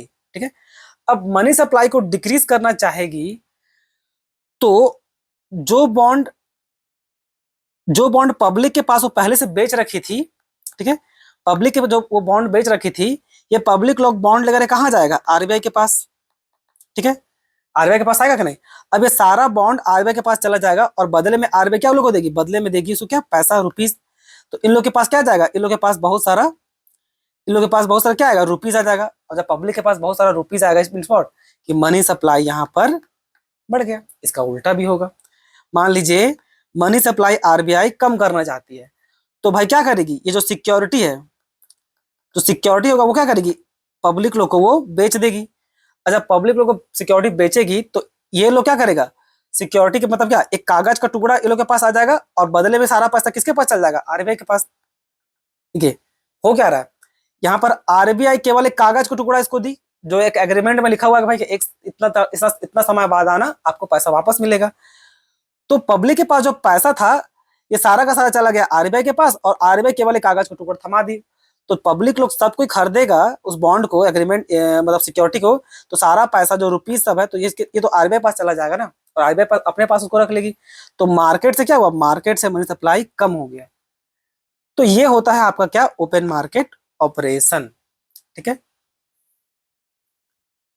अब डिफरेंस बिटवीन कुछ है जहां पर कंफ्यूज ना हो। अब देखिए, रेपो रेट में भी सिक्योरिटी दिया जाता है, आपका ओपन मार्केट ऑपरेशन में भी सिक्योरिटी वो खरीद बेच कर रही है, दोनों में तो देखिएगा। तो फिर अंतर क्या, अंतर है, रेपो रेट जो होता है वो शॉर्ट टर्म के लिए सेल परचेज होगा, ठीक है। एग्रीमेंट जो होगा शॉर्ट टर्म के लिए होता है, और ओपन मार्केट ऑपरेशन ये लंबा समय डिपेंडिंग अपॉन सिचुएशन के हिसाब से, क्लियर। इसी प्रकार से इंटरेस्ट रेट भी यहाँ पर फिक्स होता है, रेपो रेट में पहले से डिसाइड होता है, और यहाँ पर डिसाइड पहले से नहीं होता, ये कितना भाई demand and supply of condition of funds, कितना फंड का रिक्वायरमेंट, कितना मार्केट में पैसा होना चाहिए, उसके आधार पे इंटरेस्ट रेट या तो बढ़ेगा या तो फिर घटेगा। ये छोटा सा डिफरेंस बिटवीन था, ठीक है। अब इधर आ जाइए, एक सीआरआर और एक एसएलआर, ये दो अलग अलग रिजर्व रेशियो है। अब ये दोनों होता क्या, पहले मीनिंग देखना है एज यूजुअल। सीआरआर में क्या होगा,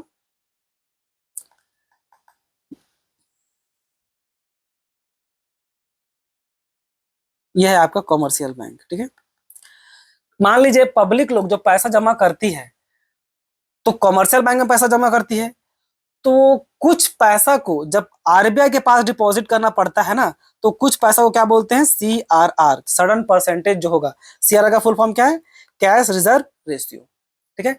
और उसी कुछ पैसा में जितना, मान लीजिए 1,000 रुपया पब्लिक जमा की, ठीक है, बस मान लीजिए 1,000 जमा की, उस 1,000 में मान लीजिए 200 रुपया पब्लिक जो कॉमर्शियल बैंक है, इस 200 रुपया आरबीआई के पास पहुंचा दी, तो इस 200 रुपया को क्या बोला जाएगा, सीआरआर। ये किसके पास है, यह है अपना आरबीआई के पास जमा है। और 100 रुपया आरबीआई अपने पास ही रख ली है, तो वो क्या कहलाएगा आपका, एसएलआर, ठीक है। ऐसा का फुल फॉर्म क्या है, स्टैट्यूटरी लिक्विडिटी रेशियो, समझ में आया। तो टोटल सही मायने में आप कितना वो लोन बांट पाएगी, तो भाई 200 रुपये तो चला गया सीआरआर में, 100 रुपये चला गया एसएलआर में, यानी कि सही मायने में केवल 700 रुपये ही बचा लोन बांटने को, क्योंकि 1,000 रुपये जमा हुआ था। तो इस बात को ध्यान में रखिएगा। सीआरआर में तो सब मिटा देते हैं, रुकिए।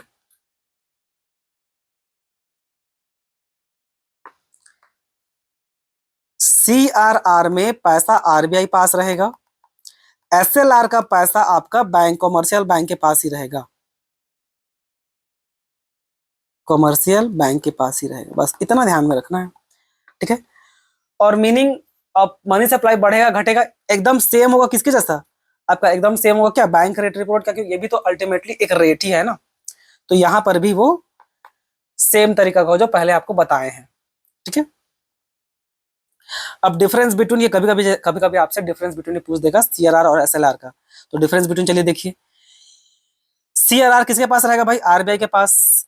एसएलआर किसके पास रहेगा, आपका कॉमर्शियल बैंक के पास, ठीक है। ये कैश का फॉर्मेट में रहेगा, और ये कैश, गोल्ड, सिक्योरिटी अलग अलग फॉर्मेट में रह सकता है, ठीक है।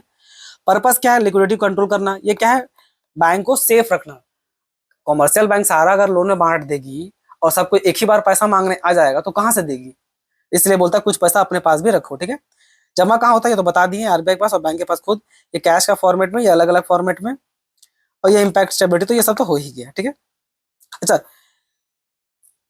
इस पैसा में ना, ये सम, इस पैसा में इसको कुछ रिटर्न भी मिलता है। इस पैसा में जो जमा रखती है ना कॉमर्शियल बैंक अपने पास, इसमें से कुछ इंटरेस्ट भी मिलता है, ठीक है। इस बात को ध्यान में रखिएगा। अब आ जाइए क्वालिटेटिव टूल्स। अब क्वालिटेटिव टूल्स में सबसे पहला टूल्स क्या है आपका, मोरल सुएसन। यहां पर ना मोरल सुएसन में सिंपली क्या है कि आरबीआई, मतलब persuasion technique use by central bank influence and advise commercial bank to follow legal practice, यानी प्रॉपर लैंडिंग प्रैक्टिस। यहाँ पर खाली ना आरबीआई केवल गाइडलाइन में जारी कर देती है कि देखिए जो भी इथिकल मोरल्स होगा, जो कंट्री का भलाई पे होगा ना, उसके हिसाब से आप पैसा को दीजिए। इसलिए इसका नाम क्या है, मोरल सुएसन, यानी कि मोरल इथिक्स को ध्यान में रखते हुए। जैसे कि अब यहाँ एग्जाम्पल में बोल रहा है कि भाई सेंट्रल बैंक रिक्वेस्ट करती है कॉमर्शियल बैंक सबसे कि पैसा नहीं दीजिए केवल सट्टाबाजी करने के लिए, खासकर तब अगर देश में बहुत ज्यादा महंगाई होगा, पहले से महंगाई है और आप लोन के तौर पे बांट रहे हैं सिर्फ सट्टेबाजी के लिए, तो मार्केट में पैसा आएगा तो क्या होगा, इन्फ्लेशन आपका हाइपर इन्फ्लेशन हो जाएगा, तो और प्रॉब्लम क्रिएट करेगा। तो यहाँ पर वो बोलती है कि थोड़ा सा देश का भलाई को ध्यान में रखते हुए लोन को बांटिए। ये फिर है मार्जिन रिक्वायरमेंट। मार्जिन रिक्वायरमेंट थोड़ा समझाना पड़ेगा बच्चों, रुक जाइए बताते हैं मार्जिन रिक्वायरमेंट क्या होता है। देखिए, आप 10 लाख आपको लोन चाहिए, ठीक है। अब जब बैंक के पास आप पहुंचिएगा, आप पहुंच गए बैंक के पास, कमर्शियल बैंक के पास। अब बोले भाई वो लोन चाहिए कितना, बोला कितना, बैंक वाला पूछा कितना, तो आप बोले 10 लाख। तो बोला कुछ सामान उमान दीजिए, नौकरी है तो ऐसे मिल जाएगा, लेकिन अगर नौकरी नहीं है आपको कोई एसेट देना पड़ेगा। तो आप बोलिएगा ठीक है, मेरे पास एक 10 लाख का जमीन है, उसको हम आपके पास गिरवी रख देते हैं, लैंड को, ठीक है, बदले में हमको लोन दीजिए, बदले में हमको लोन दीजिए। बैंक वाला बोलेगा कि देखिए आपका जमीन की कीमत केवल 10 लाख रुपया है, तो 10 लाख पे 10 लाख रुपया लोन नहीं मिलेगा, आपको उससे कम अमाउंट का लोन मिलेगा। मान लीजिए आपको केवल 8 लाख रुपए ही लोन मिल रहा है, तो आप बोल सकते हैं एक प्रकार से ना कि सर ऐसा क्यों, 10 लाख का जमीन है तो आप हमको 8 लाख क्यों दे रहे हैं, पूरा का पूरा 10 लाख दीजिए। तो बैंक वाला आपको सफाई पे बोलेगा कि देखिए अगर हम उसको बेचने निकलते हैं तो कोई जरूरी नहीं आपका जमीन 10 का 10 लाख पे बिक जाए। और चलिए बेचने का बात तो साइड में रख दीजिए, ऐसा करना मजबूरी है। तो क्या मजबूरी है सर? आरबीआई का गाइडलाइन है, आरबीआई का गाइडलाइन है कि भाई जितना भी एसेट होगा उसमें से कुछ पैसा का ही तुम लोन दोगे, सबका लोन नहीं दोगे। तो वो जो गाइडलाइन है ना कि भाई इतना ही अमाउंट में आप लोन दे सकते हैं, इतना परसेंटेज पे ही किसी भी एसेट पे, मान लीजिए बोला गया कि भाई 80% पे ही आप उस एसेट का वैल्यू केवल 80% लोन दीजिएगा, जैसे इस केस में लिए हम, वो जो कंडीशन है उसी को बोलते हैं क्या? Margin requirement. समझ में आ गया? इसीलिए मार्जिन रिक्वायरमेंट का देखा difference between loan amount and the market value of security. जितना का आप लोन मांग रहे हैं और जितना जो डिफरेंस आ रहा है आपको लोन में, उसी को बोलते हैं मार्जिन रिक्वायरमेंट। तो आई होप आपको समझ में आ गया होगा कि मार्जिन रिक्वायरमेंट क्या होता है। ठीक है, अगर आरबीआई बोली कि भाई आपको मार्जिन रिक्वायरमेंट 20% रखना है, इट मीन्स व्हाट कि 10 लाख अगर आपका एसेट का वैल्यू है तो इस पर लोन कितना वो देगी आपको बैंक? लोन केवल आपको 8 लाख पे ही देगी, क्योंकि इसका 20% कितना होगा? 2 लाख। 2 लाख रुपया आरबीआई के इस नियम के कारण आपको लोन नहीं दिया जा सकता, केवल इतना पे लोन मिलेगा। ठीक है, तो इसको बोलते हैं क्या हम लोग? Margin requirement. ठीक,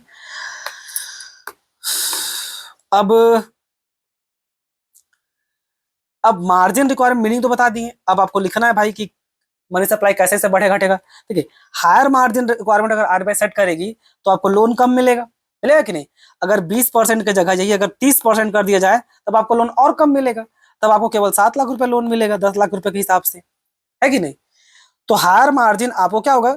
लेस मिलेगा, पैसा लेस मिलेगा, और जब मनी कम मिलेगा तो ऑब्वियस क्या है कि आपका मनी सप्लाई आपका डिक्रीज हो जाएगा। ठीक है, और अगर लोअर मार्जिन रखिएगा तो आपका मनी सप्लाई क्या होगा? मनी सप्लाई आपका बढ़ेगा। लोअर मार्जिन होगा तो आपको लोन ज्यादा मिलेगा, जब लोन ज्यादा मिलेगा तो आपका मनी सप्लाई इंक्रीज करेगा। तो ये था। अब आ जाइए last, selective credit control.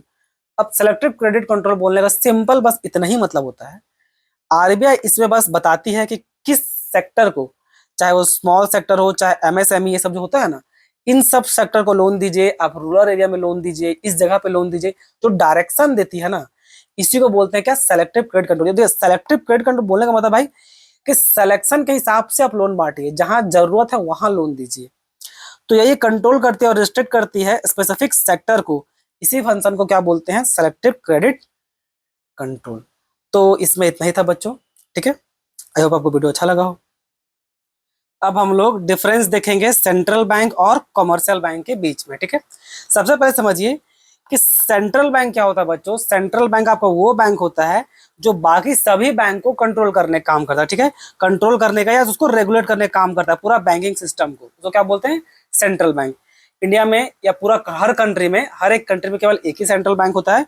India में जो सेंट्रल बैंक है उसका नाम क्या है? आरबीआई। इसका फुल फॉर्म क्या होता है? Reserve bank of India. Commercial bank क्या करती है? कॉमर्शियल बैंक पब्लिक से या तो डिपॉजिट लेगी, पैसा जमा लेगी, या और दूसरा जो लोन प्रोवाइड करे। ये जो दो फंक्शन करता है कॉमर्शियल बैंक, कोई भी वो फाइनेंशियल इंस्टीट्यूशन, ये दो फंक्शन को परफॉर्म करता है, एक डिपॉजिट लेना और दूसरा लोन देना, इसको बोला था क्या? आपका कॉमर्शियल बैंक का प्राइमरी फंक्शन। ठीक है, तो कॉमर्शियल बैंक का प्राइमरी फंक्शन यही है। कमर्शियल बैंक कौन कौन होता है? कमर्शियल बैंक में बहुत सारा बैंक होता है, आपका SBI, HDFC, ICICI, axis bank, Punjab national bank, दुनिया भर का बैंक है। ठीक है, अच्छा एक बात और याद रखिएगा, यहाँ पर इस बात से कंफ्यूज मत होइएगा। एक कमर्शियल बैंक है जिसका नाम क्या है? Central bank of India. ठीक है, एक कॉमर्शियल बैंक है जिसका नाम ही है सेंट्रल बैंक ऑफ इंडिया। अब उसका क्योंकि नाम सेंट्रल बैंक ऑफ इंडिया है, डजंट मीन्स कि वो ये वाला सेंट्रल बैंक है। तो दोनों को एक जैसा मत समझ लीजिएगा। ठीक है, दोनों बिल्कुल अलग अलग चीज है। ये आपका commercial bank mainly profit purpose के लिए रहती है, और सेंट्रल बैंक आपका मेन पब्लिक का भलाई के लिए, देश का भलाई के लिए वो होती है। ठीक है, तो मेन डिफरेंस दोनों में यही है। अब चलिए और डिफरेंस बिटवीन देखते हैं क्या करके। Control money supply, issue currency and regulate bank. पैसा छापने का पावर किसके पास होता है? पैसा छापने का पावर या मार्केट में कितना पैसा दौड़ेगा वो कौन ध्यान देती है? वो देती है आपका आरबीआई। पब्लिक लोग में पैसा देना और लेने, लोन देने देने का काम कौन करता है? आपका कमर्शियल बैंक। यानी कि इसके पास पैसा छापने का पावर नहीं होता, नहीं है मनी सप्लाई को कंट्रोल करने का इसके पास पावर होता है कमर्शियल बैंक के पास। ठीक है, इसके पास ये सब पावर नहीं होता, वो पावर केवल आरबीआई पास होता है। आगे बढ़िए। ओनरशिप, आरबीआई ऑब्वियस है गवर्नमेंट का उसमें पूरी तरह कंट्रोल है, गवर्नमेंट का वो प्रॉपर्टी है। ठीक है, कंट्रोल भले उसमें आरबीआई नहीं करती है। देखिए देखिए, आरबीआई को भले गवर्नमेंट कंट्रोल नहीं करती है, लेकिन वो है तो वो गवर्नमेंट का ही संस्था ना, गवर्नमेंट का ही वो ऑर्गेनाइजेशन है। कमर्शियल बैंक आपका पब्लिक भी हो सकता है, प्राइवेट भी हो सकता है। ठीक है, कमर्शियल बैंक आपका प्राइवेट भी हो सकता है, और आपका प्राइवेट में कौन कौन सा? आईसीआईसीआई प्राइवेट बैंक है, एचडीएफसी सब प्राइवेट बैंक है। हालांकि एक प्रकार का पब्लिक बैंक है डेफिनेशन वाइज, बट वो एक प्रकार का प्राइवेट बैंक है। ठीक है, और सरकारी बैंक में एसबीआई, पीएनबी, ये सब क्या सरकारी बैंक है। करेंसी इशू करने का पावर आरबीआई के पास होता है, इसके पास कोई करेंसी इशू करने का पावर नहीं होता कमर्शियल बैंक पास। कस्टमर, ये केवल गवर्नमेंट्स, सेंट्रल बैंक और स्टेट बैंक, और साथ ही साथ गवर्नमेंट बैंक, सबका बैंक को ये मेंटेन करने का काम करती है। कमर्शियल बैंक हम लोग का, आम पब्लिक लोग का जो होता है ना, बिजनेसमैन, उन लोग अकाउंट को डील करती है। ठीक है, जैसे नॉर्मल पब्लिक बिजनेसमैन, ये सब जो हम लोग खोलते हैं ना, करंट अकाउंट, सेविंग अकाउंट, ये सब। ऑब्जेक्टिव क्या है मेन? इसका पब्लिक वेलफेयर मेन ऑब्जेक्टिव है। कमर्शियल बैंक का मेन ऑब्जेक्टिव ऑब्वियस यही है। और कमर्शियल बैंक का मेन ऑब्जेक्टिव क्या है? प्रॉफिट कमाना, पैसा कमाना मेन ऑब्जेक्टिव लोग है। एग्जाम्पल में जैसे कि ये इंडिया का reserve bank of India, America का भी डाल दिए थे फेडरल रिजर्व बैंक, ये है। और इसमें तो भाई दुनिया भर का एसबीआई, आईसीआई, एचडीएफसी, ये सब था सो। तो ये कुछ मेन डिफरेंस था बच्चों कमर्शियल बैंक और सेंट्रल बैंक का। आई होप आपको अच्छा लगा हो। धन्यवाद।